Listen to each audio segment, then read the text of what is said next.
Hey everyone, welcome to Nerdarchy, for nerds by nerds. I'm Nerdarchist Ted, and today I'm joined by... Nerdarchist Dave. And it's that time again. Recap, review, Campaign 2, Episode 10 of Critical Role.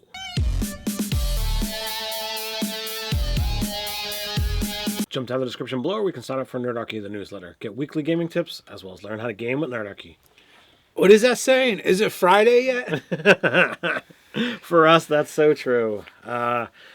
So it's that time, Episode 10, Campaign 2, Critical Role. So, this one had a lot more action in it than the last session. That is for sure. Oh, I mean, we got to start with them pretty much like, all right, we're doing this. They left off the last session with getting ready to go down into the sewers, and here they pick up right where they left off, and they, get to the sewer grate and negotiate their way through the guard with their little writ, and into the sewers they go. Oh, what did you think of the rat creatures? The rat creatures, which is the first thing that they encountered. They're like hermit crabs. They're trash. to some extent. And that was the first thing I really wanted to get into was, like, he gave them a higher armor class. So I imagined, by having all of this stuff, like, stuck to them and matted to their fur. And I'm like, that's a pretty ingenious way to go about bumping these things up. And then if they die by, like, piercing or slashing damage, they, like, puff out this gas or this poison. And, it did a decent amount of damage to a lot of them over the course of that first combat. Yeah, it was definitely an interesting way to spice up your standard giant rats. So what was your initial, impression and takeaway from that? Well, my initial thing was like, oh my God, he made hermit crab rats, which is the part that I thought was really cool, is the way they had all the trash kind of stuck to them, like you said, making them we assume harder to hit. I didn't jump back to the monster manual to compare armor classes, to be honest with you. I think they needed like a 12 or a 13 to hit, so it wasn't like super high to begin with. Like maybe they got a point, and the biggest thing was if you killed them by stabbing them or slashing at them and you were right next to them, you had to make a saving throw or you were going to take some damage. Yeah, and it was like, a decent amount. It was averaging like 5 or 6. Except for that one dog-like one. Which was funny. They're like, what is, I think it was Mollymauk that asked, what is this one? It's like, that a dog? It's like, no, I didn't have enough minis. I didn't have enough rat minis. Which I'm a little surprised. I would think if he doesn't he have a PA he can send out for that? I need another rat stat. I'm like, I have enough rat minis. Yeah, well, he's got a lot of cool dwarven forage. You don't have that. No, I don't have cool dwarven forage. You don't have dwarvenite. No, I don't. So yeah, that was cool, and it was cool like how he made the different scenery in there, especially when we get to the final encounter of the evening. I mean, most of this session was them fighting, the rats and later on a spider. Before that, there was some preamble before they actually went down. They didn't go right into it. So, that took a little while. And then when they finally got in, they kind of explored a little bit. Bam! Rats. So they dealt with them. I kind of thought it was funny that, like, he's going to take the board away. And they're like, no, we want to use that. We want to see where we are, yeah. They wanted that to inform their decision. And I'm like, well, that's really cool that the players are asking, to hold on to that for, leading into the next scene. And they had to find Jester's lollipop. Yes, apparently, somebody made a purple one. A purple lollipop mini for her spiritual weapon, and they sent it to her. So, and then she was stuck using the green one. Son of a... They did find it later, though. They did. So, like, she actually pulled a real lollipop out of her bag and put that on the table. And, they used that until the purple lollipop manifested. Voila. Yeah, and it was funny, too, them making the comments, because they had played the other campaign for so long, and they were high-level characters. So now they're like, oh, we're low level, we're clearing rats, and they're making all the jokes, like the Baldur's Gate and Neverwinter Nights and grinding and that kind of stuff. Indeed. So, but it doesn't take as long for us to get to the main baddie of the evening. And the reason why they came down there in the first place was, they have these webbed up portions of the sewers with trash and stuff blocking things up. Well, granted, everyone knew it was going to be some kind of spider. And when he's like, white and blue, I'm like, oh man, this is gonna be fun because I know what an ethereal spider is, but it's like players, the characters might not. Oh, good. You tell me what an ethereal spider is, because I know what a phase spider is. Same difference, jackass. What is in a name? Yeah, but one I can find in D&D Beyond and the Monster Manual, and the other one I cannot. That would be the difference. There's a phase spider, then, if you will. But yes, I was like, oh, and I was thinking that because when they couldn't see it, and they're looking around and they're clearing out the webs, and this web was very resistant to fire, apparently. More resistant than the webs in my games, I would say.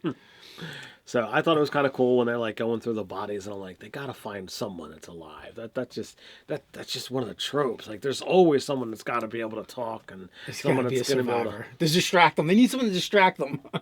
So like they find this thief who apparently knows some cant and what have you, and I thought that was kind of cool. And while they're trying to get to him because everything's webbed up, it's difficult terrain. The phase spider drops in and bites the shit out of Fjord. Almost drops him, and then he remembered that he had relentless endurance. Relentless endurance. He's like, ha ha! I have a hit point. I have a hit point. Yeah. And then Laura Bailey, her angst over healing word. It's like, it's shit. Healing word is shit. I'm just gonna use it on you and use my bonus action, and you're just gonna get dropped anyway.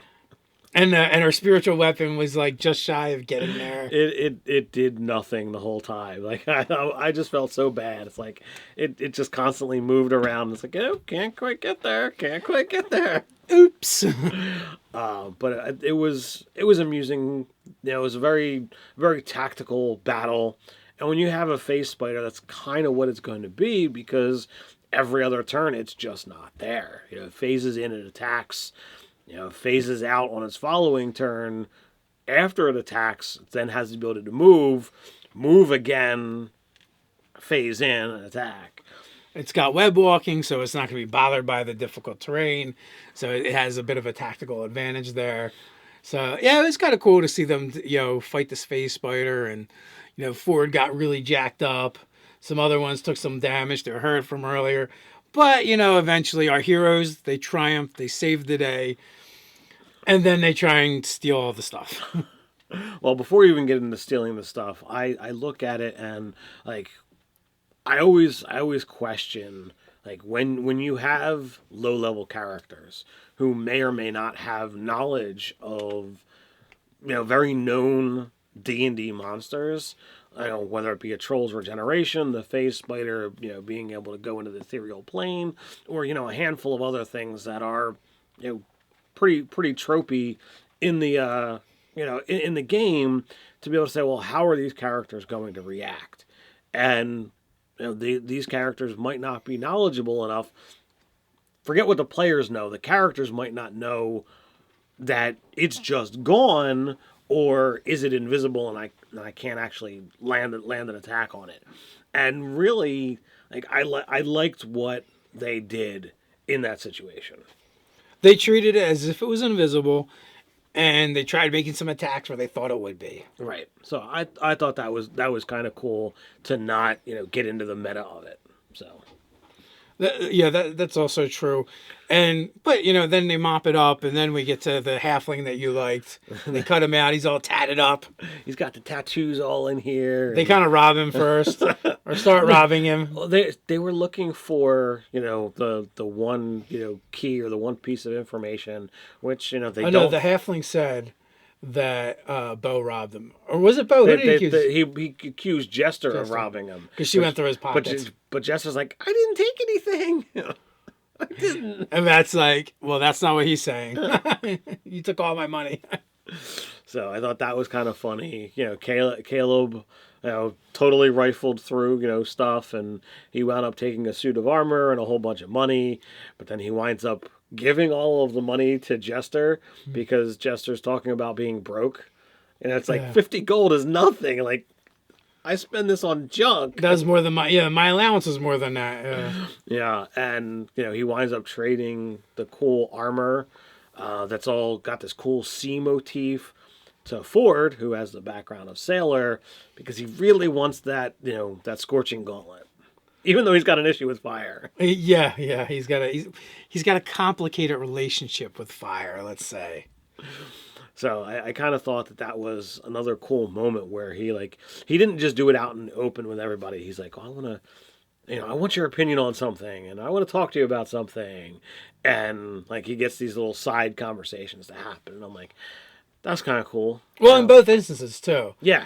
So he's playing off this real a-hole to everybody at once, but then he has these other softer moments where he's trying to work with the characters and talk to them, and maybe there's some more compassionate feelings that he has that are coming forth, but it seems like he's trying to keep them kind of hidden. Well, also too, one of the fun things is where they actually came out of the sewers. They came out of the sewers in the Tri-Spire, and they're all beat the heck. I mean, Fjord is and covered in poopy.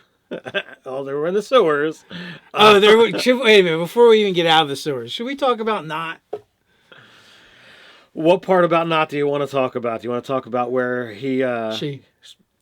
she asks Jester for the ring of water walking before we go down, or the running around inside shooting everything, including you know what? It's going to hit you guys with poison, not me, so I'm going to shoot it anyway. Well, I mean, she said she didn't actually see that. She didn't know what happened. Was her excuse? Was her excuse. But there was also her trying to figure out what was down here. And she tasted some of the refuse that was in the sewer. And that's how she enrolled a phenomenal investigate check, a perception check. And it was yeah, you taste blood and duty. So, it's nutty. Yeah, so that was kind of crazy and gross. Yeah, well, I mean, it's a goblin. You never know what they're going to do. True. Goblins do as goblins do. So once they do leave, Nott, she winds up unlocking the sewer grate so that they can get out.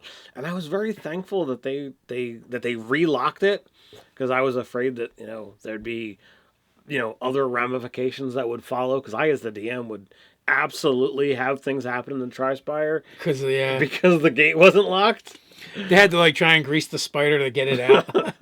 They're like, this spider isn't going to look as good when you guys take it out. It's going to take some damage getting out of there, but they wind up in the hoity-toity section, covered in crud, covered in filth, carrying around this massive spider body that it had a leg span of over 10 feet. So that's quite sizable.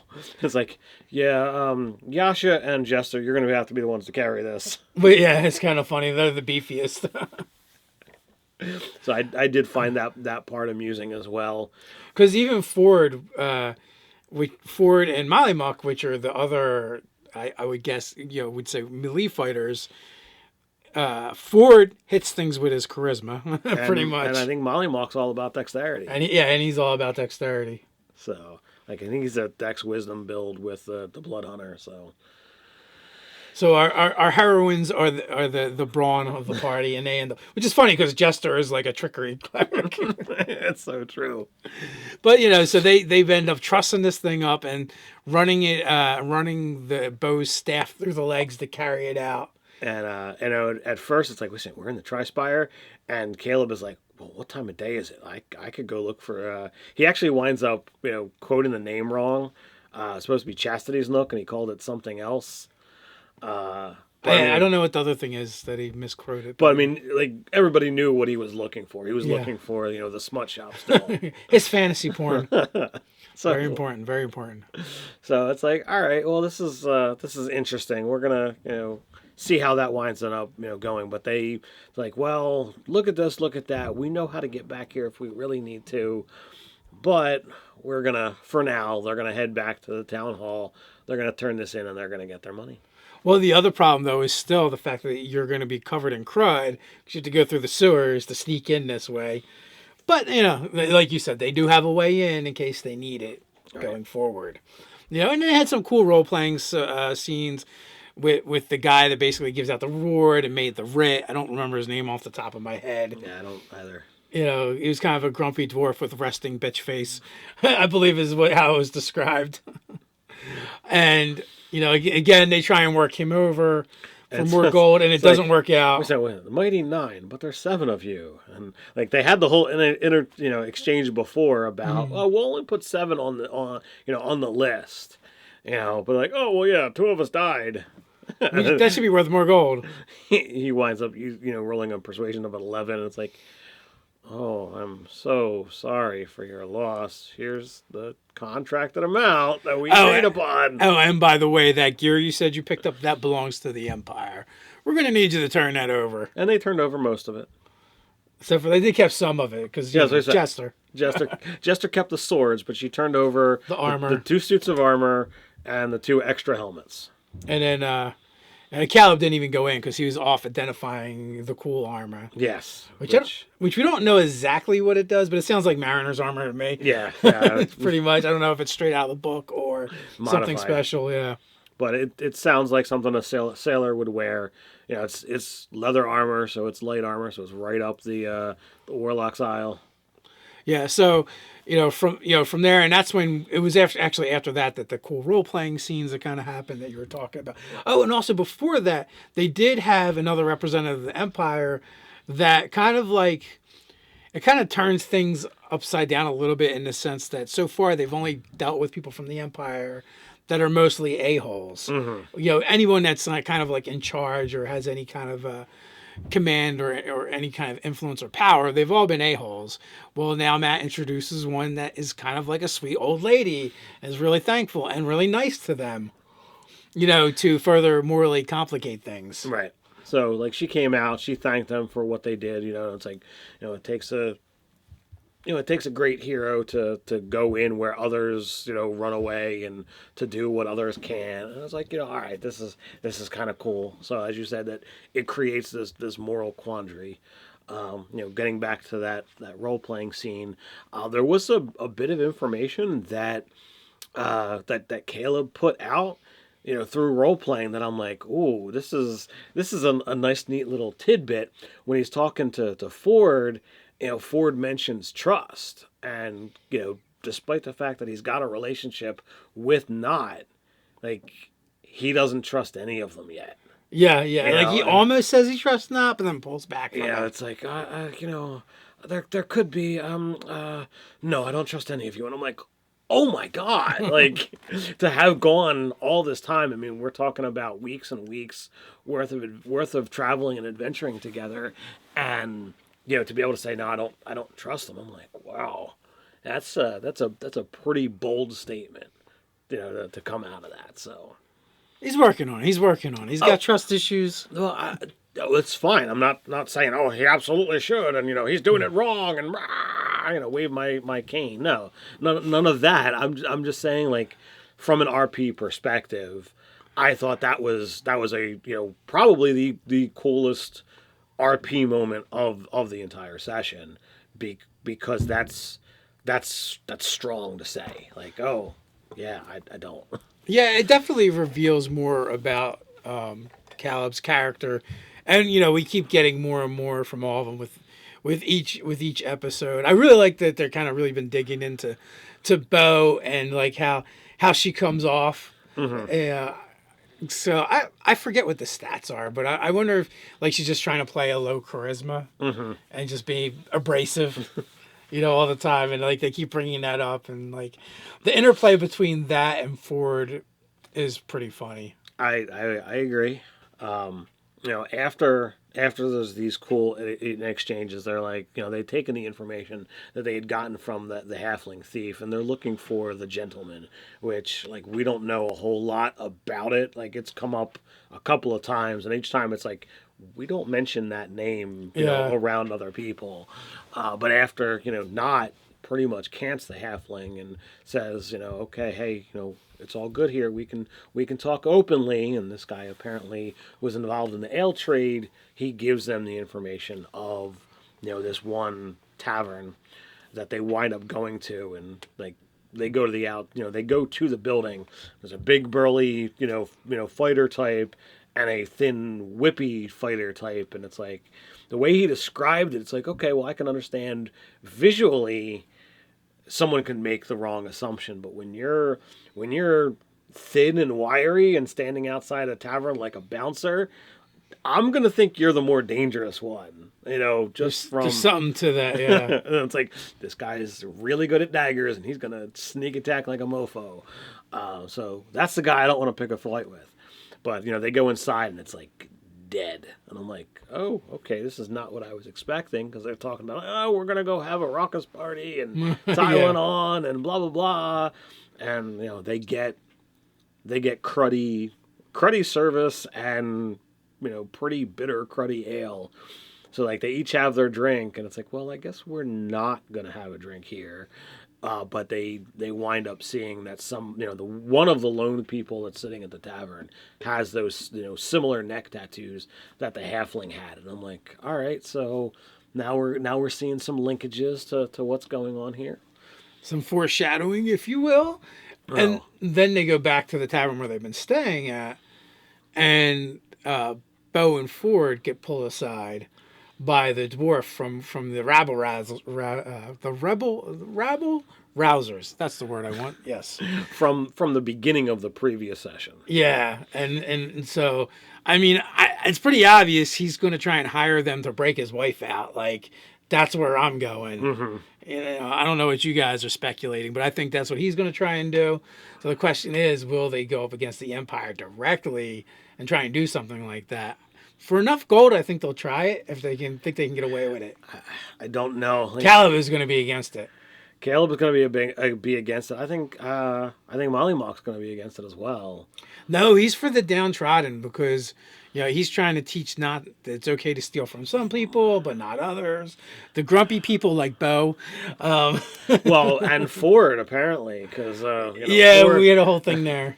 When they were trying to get cleaned up from their trips into the sewer, Nott was looking for the letter that was written for Fjord to be able to get into the academy, and he just is like, oh, well, I'm gonna go right, or she's gonna go rifle through Fjord's stuff while he's getting cleaned, and Molly catches him, and it's like, are you looking for this? And he just holds up a blank sheet of paper, and Molly trades him a thing of a vial of acid for the blank piece of paper. He looks at it, it's like, oh, I just got duped.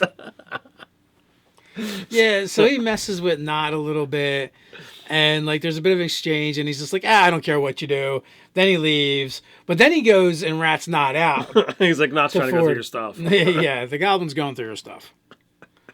So there's a lot of fun antics like that going on in the party, and the dynamic is building, shifting, and changing with each episode, I would say. So, as you said at the beginning, we have that whole "Is it Friday yet?"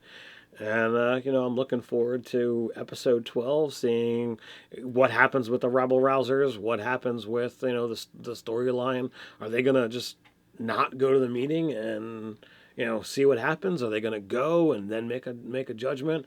Are they going to, look in on this other tavern and this connection to the gentleman? There's lots of different ways that next episode could go. Yeah, the plot threads they've been laying out, and we'll see which ones they pick up. I'm sure as a DM, you never know which way your players are going to go. It's the same probably for Matt as well, especially with this group.